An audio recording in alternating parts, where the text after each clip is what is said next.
23rd July 1971. Dear Vivan, that I shall return to India was perfectly clear to me. The question, yet unanswered, is when. To be frank, your returning to India had a lot to do in strengthening my resolve to do the same. We've developed, and I'm glad, a close and mature relationship that is intellectually and emotionally mutually rewarding. And it is with your help that I feel I shall be able to break the isolation that I normally find surrounds me when I'm in India.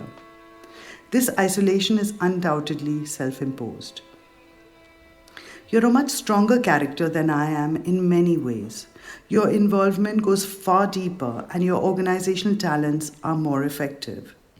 I've always required someone to give me the initial push, and I need it in Delhi, with its strongly incriminated past more so than elsewhere. I usually function in a given setup, more so if it conforms with my political and social ideas, and less if it doesn't. I'm not good at organizing something that doesn't exist from scratch. And political awareness is something that can become blunted if it's not continuously educated. For us, in the Indian context, this political and social awareness is constantly theorized. As you said, the main problem is to decolonize and declass oneself. Part of the problem is, I think it was Engels who said, one can only betray one's class, but not leave it. It was this conflict of the privileged class with all its intellectual and monetary trapping, and the unprivileged and the tremendous overpowering dichotomy between the two that flummoxed me when I was in India.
Admitted.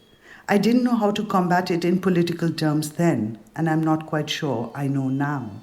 But I think I know vaguely the direction it has got to take and the vital importance of collective action.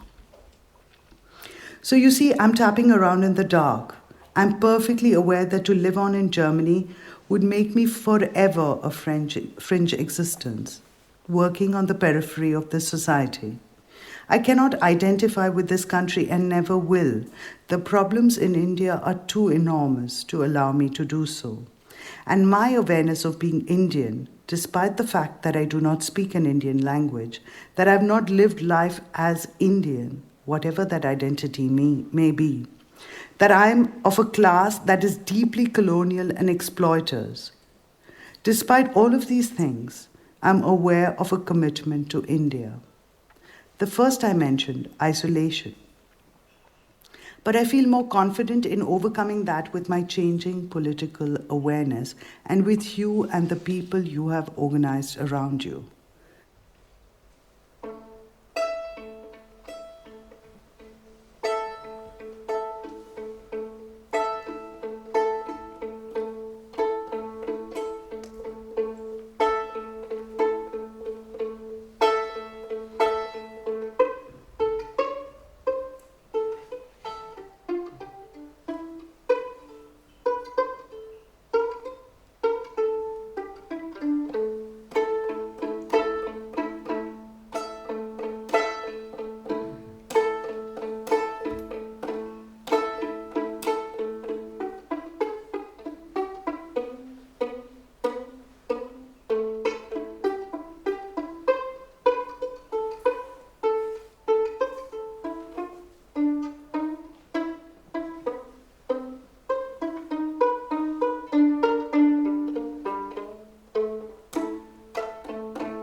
The second is the family.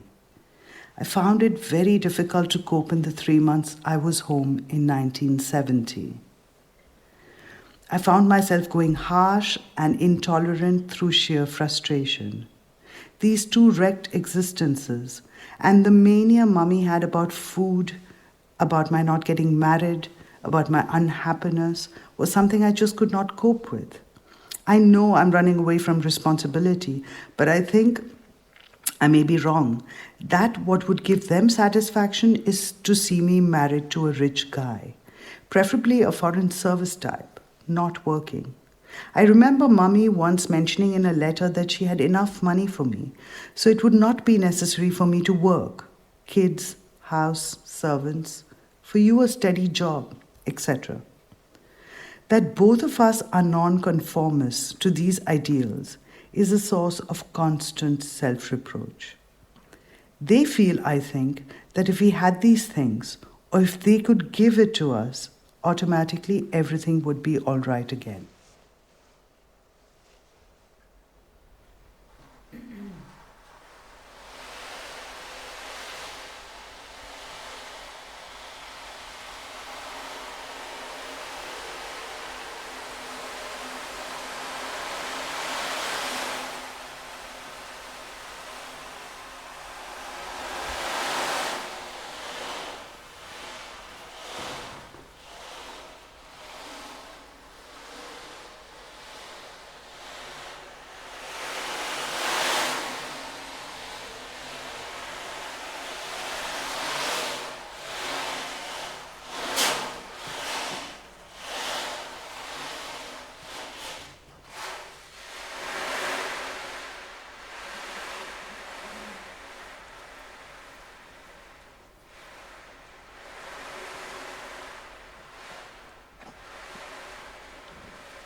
If you could give me occasional notes of what political work you're doing, literature you read, discussions you have, it will help to keep me in touch with the Indian affairs and bridge the gap. Love, Navina.